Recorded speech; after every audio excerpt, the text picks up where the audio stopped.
welcome back to Atypical Talk. This is a podcast where we have conversations that illuminate the intersection of faith, culture, and the common spaces of our humanity. I'm Abby. I'm Joel. I'm Kenton. And next week is Thanksgiving. I'm looking forward to it, but what is your guys' favorite thing about Thanksgiving?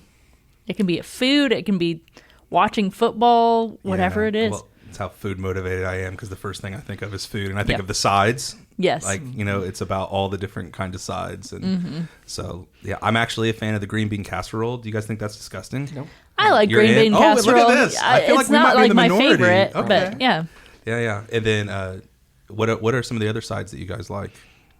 I like stuffing and I like cranberry. Cranberry. Yeah. Yeah, those are classics. Noodles. I make noodles Like, every year. what does Chicken that mean? and noodles? Like egg noodles. Egg noodles? Yeah, or like, like Amish noodles, whatever you want to, like different people use different noodles. But, and then, we'll put a little chicken in it. That's Yeah. like the only Indiana, time I crack baby. open a can of chicken. Yeah. Ooh, a can of chicken. Yes. That is Not awesome. soup. It's Yeah. like thick batch of noodles. But Yeah. that's Yeah. my favorite part. Yeah. Yeah. Or corn casserole. That's I another love good corn one. casserole. Yeah. Man. Yeah, I don't care about turkey. Yeah. I don't know. Yeah. Do you guys do? Some families don't do turkey. Yeah, so we're just- always turkey, and I'm gonna get in trouble by saying whose turkey is my favorite in the family. Oh, you do multiple Well, turkeys. No, I'm just saying it rotates sometimes. Yeah. Oh, yeah, don't say. Yeah, Yeah. I'm not gonna do that. I'm The gonna try years to keep- the years that my brother has made the turkey, that's good. Mm-hmm. When grandma's made it, maybe not. Grandma, I'm so sorry if you're listening. Womp. Yeah, so I think about the food, but I will say this, that my oldest son Jack is obsessed with football, and he's been talking about doing a real game in Mimi and Poppy's backyard during Thanksgiving. So and I'm his head coach of his team, the Eagles. Ooh. He's all in about the Eagles. But anyway, I'm thinking about football a lot too. With him. Yeah. You're not going to be able to watch the actual game. No, You got to watch that's Jack's. actually what would happen. Like, why would we watch when we could be playing in the backyard and get tackling your dad? Yeah. So that'd be Our one tradition that we have is we always watch the dog show. Yeah, the dog show is great. I love watching that, and we always Westminster, is that what it's called? Yeah, or something like that? yeah, something like that. I don't but even know the name. we always try to guess which dog's gonna win, and I mean, it's I do always a love great the time. parade. Yeah, The Macy's Day. Yeah, I think it's great. I mean, because it's always on. A lot of lip syncing. Yeah. I mean, it's all fake and not real and made up. But it's always on because we don't go over quite yet in the morning. So you kind of like wake up, get ready, and like it's on TV. But yeah, the dog show's great. I think honestly, TV is kind of A+ on Thanksgiving. It is. Because It it's is just kind of really on good. in the background. And it's all events. Yeah, and Events, it's things that you kind of have an interest in. I mean, growing up, we used to go bowling on Thanksgiving. really? That was a thing. Yeah, so bowling it on was a whole Thanksgiving. thing too because we used to do bowling, but we would start with Wii bowling, Okay. and then my cousin would hand out a trophy that he made that was like, you were the winner of Wii bowling, and then after that it was like, okay, game time, real bowling now. And so we would go to like a bowling alley. It that's was open. awesome. I had no idea. Yeah, That's it was a whole thing. Yeah, and I'm just grateful I didn't grow up in a family or marry into a family that does like a 5K on Thanksgiving. Oh, yeah. Yeah. Some of my siblings have adopted that, and I'm like, no, thank you. I'm good. Turkey trot. Good for you as you trot. Yep. Good for you. But yeah. Yep. So our first topic today, it's a Christianity Today article released last Thanksgiving titled, "I Give Thanks in the Bright Darkness." In the months following her miscarriage, author Christina Gonzalez Ho experienced a profound shift in her perception of the world. Drawing on C.S. Lewis's phrase, "The sun is darkened in my eyes," she describes how grief cast a veil over everything, making even the brightest autumn leaves and sunlight appear dim. This personal loss occurred just before Thanksgiving, and despite celebrating with loved ones as usual, the holiday felt disconnected from her reality, as if happening in another dimension while she remained trapped in darkness. Her grief opened her eyes to suffering beyond her own, making her more sensitive to global pain and injustice. Yet she ultimately discovers that Thanksgiving's historical roots embrace this very tension between light and darkness. The holiday originated not as pure celebration, but as a solemn day combining Thanksgiving with repentance and acknowledgement of suffering. Through her own healing journey, she learned that giving thanks amid grief doesn't deny pain, but rather reminds us that joy and beauty coexist with suffering, expanding our capacity for hope and allowing us to recognize God's work even in the darkest moments. So what do you guys think of this story? I really loved it. Yeah, I mean, it was a very moving story in a lot of ways. appreciate how there was an honesty about the hurt and the loss that comes around the holidays. I think the holidays can be an extremely lonely time if you feel like everything has to be bright and happy and warm, and every family is like perfect cookie cutter. And then you look at your own life, and maybe there's a broken relationship around the table. Maybe there's an empty seat at the table, and it can feel so isolating. And so I appreciate so much that her perspective of giving thanks wasn't going around that pain and that grief or trying to numb that pain or grief, but it's really looking right at it and going through it to find something really beautiful on the other side, which just opened up herself to more other-centered thinking, and also to just find joy in the things that she still has.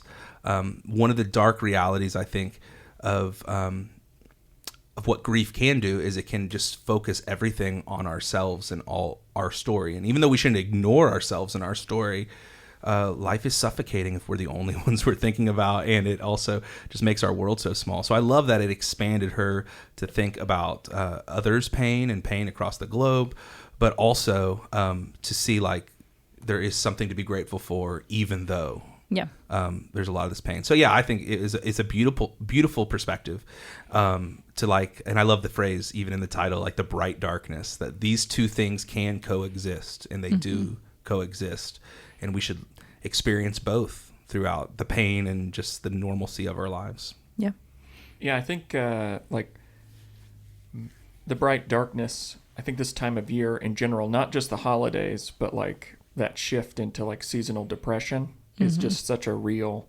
feeling. And I mean, you couple that with everything you said, Joel, about just like going through loss or having family struggles or whatever it may be during the season, just makes it so exponentially harder. And, if we live in Indiana, like how much of this season is just dark in general. I mean, it could be worse. We could be further north, but like... We're not in Alaska, but... But I just mean rough, like it just feels so dark, especially at night when you're with your family. I don't know. It's just, for me, it hits really hard, this time of year. And, just being candid, like my father just passed away. And so like this will be the first major holiday, Thanksgiving and Christmas this year without him. So I don't really know what I'm in store for. It's been difficult enough as is. So I think, just seeing this and just remembering to be grateful through this season. I think this is so profound, this article, just because I think so many people even just go through Thanksgiving and they're like, oh, it's a, family holiday, being thankful for my family. But like every year I try and, make a mental list and just be intentional about being thankful for things over this season, because it's just so, or can be so difficult for so many people. Yeah, I remember just the first run of holidays after losing my father and then all four of my grandparents in like succession every year for a while. And I just remember it felt like it was just heavy, and there was like a wave of grief that sort of just comes along with it. But at the same time, I remember like moments like embracing, my mom or my brother, and like knowing that they were going through it too, that there was some solidarity in that, and that we were in this together still, that it actually lent us towards gratefulness and expressing that. So as challenging as it is, like what I love about our God is that we can bring that to him, and there's more beyond what we can actually feel. It doesn't mean we like push down what we feel, but there's like more to it. And I think she brings this up so beautifully in the article. Yeah. So we're going through a series right now called Going Through It. Going through a series called Going Through It. Yep.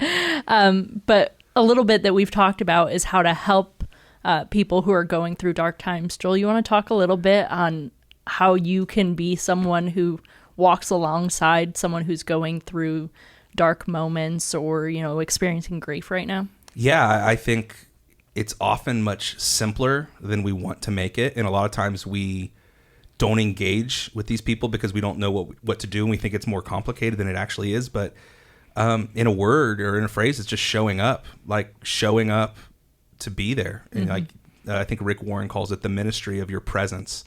It's just the idea of like showing up and being there with them. And whether that's bringing comfort food to them, whether it's like having a couple hours to sit down and binge their favorite TV show with them, whether it's like helping do a load of laundry, not in a passive aggressive way, but just in a way to like lighten their load. Yeah. And it might just be sitting with them and as they're talking to you and you listening really well and just telling them, yeah, this sucks. This is awful. And I'm so sorry. This sucks.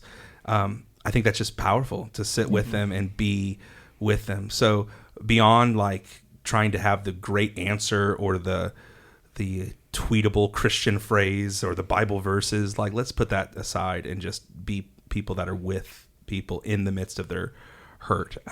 Paul writes in Romans to celebrate with those who are celebrating and to mourn with those who mourn. And I think it's uncomfortable for us, but when we sit there and we actually just cry with them and share in people's pain, it can help immensely in that moment. Okay, on to our next topic. It's a CBS News article titled, "A Shooting Survivor Forgives the Louisiana Man Who Tried to Kill Him. Now They're Helping Others Rebuild." In 1996, Marcus Sheffin robbed Don Allison at gunpoint in Baton Rouge, Louisiana, shooting him in the leg and nearly severing a critical artery. Allison initially believed Sheffin should spend his entire life in prison, and Sheffin was sentenced to 95 years. However, during his 24-year incarceration, Sheffin made a conscious decision to change his life. He learned barbering, worked as a hospice worker, and began writing letters of remorse to Allison, demonstrating genuine accountability for his actions. A pivotal moment came when Allison's wife questioned whether he had done the right thing by opposing Sheffin's parole. This led Allison to participate in a victim offender dialogue program, where he spent 8 hours talking with Sheffin. During their conversation, Sheffin's humility and compassion deeply impressed Allison. Simultaneously, Allison was studying to become a Catholic deacon. At Sheffin's 2020 parole hearing, Allison spoke in favor of his release, declaring his forgiveness and confidence in Sheffin's transformation. Today, the two men have moved beyond their violent past to become friends and advocates working together with the Louisiana Parole Project. They now provide legal aid, education, and housing to formerly incarcerated individuals, turning a story of violence and trauma into one of redemption, forgiveness, and hope for others seeking second chances. I saw this in a video on TikTok. It was probably the longest TikTok video I've sat through. It was like a 10-minute video. But you were captivated. It was such a good story. What did you guys think about it? Yeah, it's very powerful. I mean, what a powerful example of costly forgiveness and mercy. But I honestly, one of the main things that stood out to me was how this was not a flippant decision. This was something that was like a process of forgiveness, and it wasn't where somebody was taking advantage of the other person in the reconciliation period. Like, working with this organization, the victim offender dialogue program, like 8 hours in conversation, like them actually being able to talk to each other, how there was accountability for the actions of the shooter, that he took accountability for it. Mm-hmm. And, you could see the change that happened in him. And then to see how the victim of the shooting, like his Christian faith and his training and, Catholicism to become a deacon was like feeling all the tension about stopping him from getting parole. Like all these things were like, it was not very like sudden, and it wasn't very emotional as much as it was a process of two human beings getting to know each other and hearing their story. And then the person who was a victim of the shooting giving up his right for payback in that way, for forgiveness. So I think it's really cool. I think forgiveness gets thrown around so flippantly, even in Christian circles, to where it's like, yeah, you should just forgive and forget and just like move on, like that kind of thing. And although I believe that forgiving others is paramount to what it means to being a Christian, I love how this was a process. Yeah. Sometimes people be like, will come to me and they'll be like, I know I should forgive this person, but I just can't get myself to do it. Mm-hmm. And I'm like, well, yeah, it's not like a moment of like emotion, like you need this clarity in this moment. It's like sort of deciding that you're going to, and then walking a process towards it. And I love that you see the process that they work through in this. And now they're on the road telling their story and trying to help other people. I just love that so much. It's really powerful. Mm-hmm. Yeah. And I love the moment where it talked about how like he was determined he was not going to forgive him. And it was his wife that came and was like, hey, don't you think you should consider forgiving him. Like, you've held on to this grudge for so long, and she saw how it changed him and stuff. And yeah. So his wife, who knew him so well, spoke into like, hey, this unforgiveness that you're holding on to, this grudge is actually harming you. Don't you want to be free from this? Mm-hmm. Yeah, that's really powerful. Yeah. What stuck out to you about it, Kenton?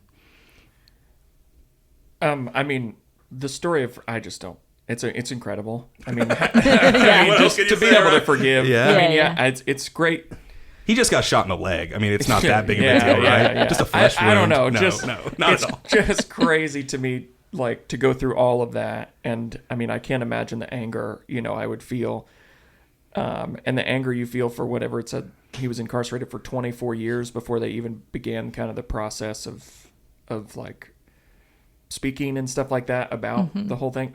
It's just wild to me. And also just, I mean, the fact that he was able to, Sheffin was able to, like, turn his life around in jail, and truly commit to the, like, changing for the better when he was sentenced to almost life. I mean, 95 years. His life, His but life. like, and to still be like, I have nothing really to look forward to on the outside potentially ever again, or I'll be a very, very, very old man when I do.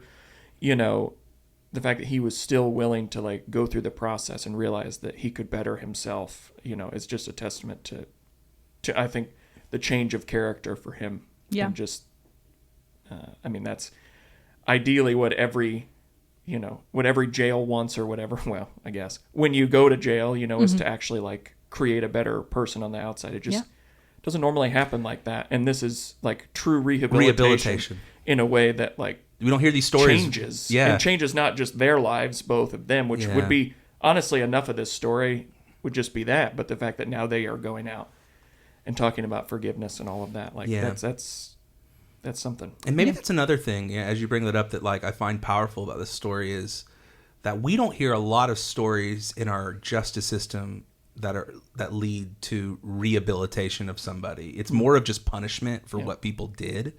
And I mean, we could probably do a whole series of conversations about why that is in our system the way that it is. But there is something as a Christ follower that, like, wakes up in me and that, like, strikes me with joy when you hear a story of, like, somebody doing time, but in a way that actually, like, brings restoration of who they are and rehabilitation of things that are broken to where there can be hope on the other side. Like, I think that's another thing that I find to be really powerful about this story is, wow, look, it actually it doesn't have to just be about punishment. It can be about more. And that's a cool thing. Yeah. Mm-hmm. Well, it's that time of year where it's rainy and cold all the time. How do you like to spend a day like this when you can't really go out and do things? Try to convince my kids to sit on the couch for a little bit without wrestling me, and, like, can we watch another Bluey? Snuggle, please. Even our 18-month-old right now, she does not want to, like, sit still at all. Like, she'll like sit on my lap for like 30 seconds, and I'm like, this is the greatest thing ever, and then she slides off and wants to run and play again. But yeah, I mean, it's inside right now. It's a lot at our house. It's watching football with the boys, mostly Jack, and then Thomas coming in and screaming about the wrong team, and it's really cute too. That's right now. It's just blankets and cozy. I've started to make bread. Really? Yeah. Why haven't you brought us any? No, because it's not. Where's your sourdough starter? No, it's not sourdough. It's not sourdough. It's just like 5-ingredient, like, bread, like sandwich bread and stuff like that. But yeah, I don't know what came over me, but a couple weeks ago I made some bread and I was like, and then last night, literally at, like, I don't know, 7 p.m., like around dinner time, I was like, I'm just going to make some bread right now. It's 7. It's got to rise for 3 hours, but it's fine. And I'll put it in the oven for 30 minutes. So anyway, I've just been diving into that. That's so fun. And then I love chili. So this time of year, all I can think about is eating a bowl of chili with it cold outside. But I mean, same thing. Last night, my son desperately wanted to go outside. I don't know why, but, like, I told him it was cold, but he was like, no, I'm outside. Yep. So yeah, trying to stay inside. Yeah. I recently got into, like, coloring. My mom got me, like, this really nice set of markers, and I have, like, these cute animal coloring books and stuff, and it's been a lot of fun, a good way to relax. And do you listen to music while you're coloring, or is it I silent? either Just stare directly at the page. I'll listen to a podcast or I'll Okay. turn on like a YouTube video or something like that and watch Passively TV. watch, Yeah. Yeah. I have some friends that it helps them focus. Yeah. There are some friends that go to our church that will literally color during sermons. 'Cause it That's what helps my them mom focus. does. Yeah. So yeah, It that's helps a real her thing. focus. It helps Yeah. people focus, and yeah, that was interesting. Yeah. Yep. Whatever gets you there. Our final topic today is a religion news article titled Funding SNAP. Even religious leaders are divided over how best to provide for the poor. The month-long government shutdown has paused the Supplemental Nutrition Assistance Program, SNAP, which serves roughly 1 in 8 Americans as the nation's largest nutrition assistance program. SNAP provides critical support to low-income households, seniors, people with disabilities, and families with children, acting as the government's primary safety net. The debate over SNAP funding has divided religious leaders and policymakers along both theological and practical lines. Many faith leaders cite Bible passages from Matthew, Isaiah, Proverbs, and Deuteronomy that emphasize caring for the hungry and vulnerable as moral imperatives for maintaining public assistance programs. However, other religious voices stress the importance of voluntary giving and local charity, pointing to scriptures like Luke and Acts that encourage direct personal generosity and suggest that churches and community organizations should play a larger role in addressing poverty. Critics of SNAP argue that reforms are necessary for long-term fiscal health and that programs should encourage workforce participation and self-sufficiency rather than dependency. Yet those working on the front lines of food distribution counter that private charity cannot match the scale, consistency, and efficiency of a nationwide government program. With church pantries and food banks already operating at capacity, even when SNAP is fully funded, experts warn that significant cuts could lead to increased healthcare costs, poorer educational outcomes for children, and greater strain on other social services. So I've heard that with the government shutdown ending, SNAP has started to send out payments again. So this is at the end of it. But what did you guys think about this discussion from both sides? I just want everybody to have food. Yeah. Like that's like yeah. there's different thinking like in a crisis versus like, long-term thinking. And when you have people that are expecting something and that have been relying on something and just ripped away from them, then there is a crisis in that moment. Yes. And we don't need to talk about the long, we just need to like make sure kids have food and babies have milk. And it kind of like is a frustrating conversation when we make it to There's a time esoteric and like up in the clouds. Like we can talk about that later, but like right now, there are people that are depending on this that had it last month that don't have anything now, right? And so, yeah, I mean, I think you can build arguments from wherever you want to in the scriptures, and try to paint the narrative however you want to. I personally think that a person of faith should do everything that they possibly can to make sure that their neighbor is taken care of, whether that be themselves helping, and also we are the government, we are people and citizens that pay taxes, and it goes into this as well. And so it's kind of a frustrating conversation. We make it to like, well, this Bible verse says that and this Bible verse says that, when it's like, okay, what are we doing as individuals and collective to make sure that these things don't happen so that people just have enough? Yeah. But the other reality is like, I think it's almost 40% of every person in America that receives SNAP benefits are working. Yeah. So like you're talking about a sizable amount of people that are working, the working poor. They're not just sitting, there's this narrative sometimes. The other percentage is children. Yeah, that's very, very true. So it's just like there's this narrative I think sometimes gets perpetuated that there are people that are just sitting around and they're just like milking the government and these subsidies. And every time there's any kind of system of anything, you'll find people that do, use the system to their advantage, but this is not the most people. And there's a ton of people working, and like Kenton said, a ton of them that are children that can't work. And it is a cruel reality to just rip something away because of a political fight that people were counting on the month before. So that's my initial take.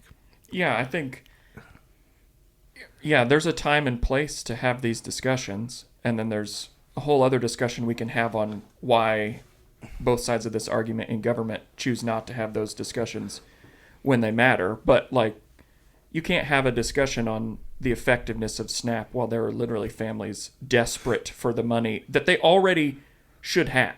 Yeah. Like Yeah. you can't discuss it now. You can't take something away and then go, okay, let's discuss it now. Because it was part of their budget, and then suddenly, 100%. gone. You just can't do that. And like Joel said, the percentage of workers or people working or actively trying to pursue work versus the percentage of SNAP individuals or people who receive SNAP that are children or in large families that desperately need that to cover.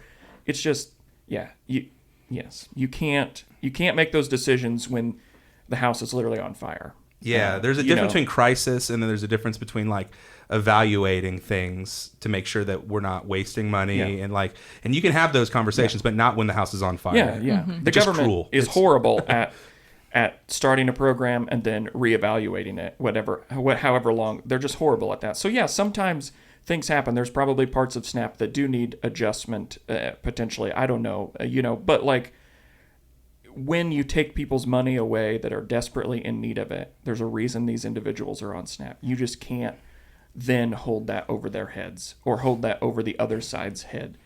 At the end of the day, I mean, as a Christian, like, I want to, help people that are in need, that are marginalized, that are struggling.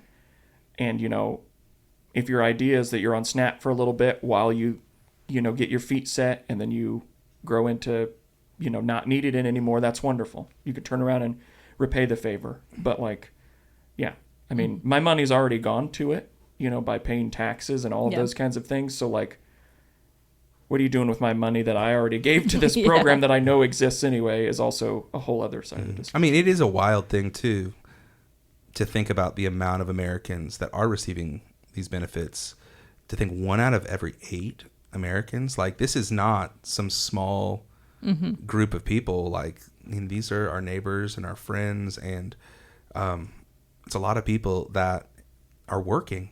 Yeah, a lot of people that are trying, and if any way we can come alongside and alleviate some of that suffering and to help them into the future is necessary. Yeah. So as a church, we were able to help a handful of people that lost their SNAP benefits temporarily. But as individuals, how should people be responding? Or how can they help? Give to your local church. No, I say that as I think one of the reasons churches don't get taxed. I could go on a long thing about this, but one of the reasons that churches don't pay property taxes, even though we have large properties, is because we are supposed to be providing social benefit to our community. And I think that we should be taxed as Bridgeway Church if we could not prove that we're adding social benefit to our community. And as we are trying to be an outpost of God's kingdom for the least and the last and those that are hurting and suffering, like, we should do that. And I think churches should have resources that they give for crises like this to do something about it. So I do think, being a part of a local church that's not just talking about it or not just making political statements about it, but doing something about it, that's one way. Yeah. And I can say that because that's the kind of church that we want to be. But beyond that, I think it is like just recognizing, that 1 out of every 8. So who do you know that might be struggling, or who has talked about this in a way that they're struggling? And gosh, a gift card goes a long way. Invite over for meals, or buying some snacks for the kids, or whatever that looks like. Or if somebody's posting about it, like, send the link that's gone around of like the food pantries and the available resources that are around. But I mean, if where you see it, do something about it. Don't just go, oh, bless their heart. Maybe God wants you to bless their tummies. You know what I mean? Like, to give them some food. Like, I think there's the danger, is that we can just be like, isn't this terrible that our government did this? And and then we don't do anything personally to get our hands dirty. And so I think, like, just taking responsibility for each other to say that we are our brother's keeper. I think that's my second thing. Give to your local church, and give to a local church that makes a difference in the community. But beyond that, when you see something, do something about it. Yeah. Well, that's it for this episode of Atypical Talk. If you have any topics or questions you'd like us to talk about, you can email those to atypicaltalkpod@gmail.com. You can follow us on Instagram, Facebook, and TikTok at atypicaltalkpod, and make sure to subscribe on your favorite podcast platform to get updates when new episodes go live. We hope that these conversations today have helped you think wider, love deeper, and partner with God to bring the up there, down here in your everyday life. Thanks for listening.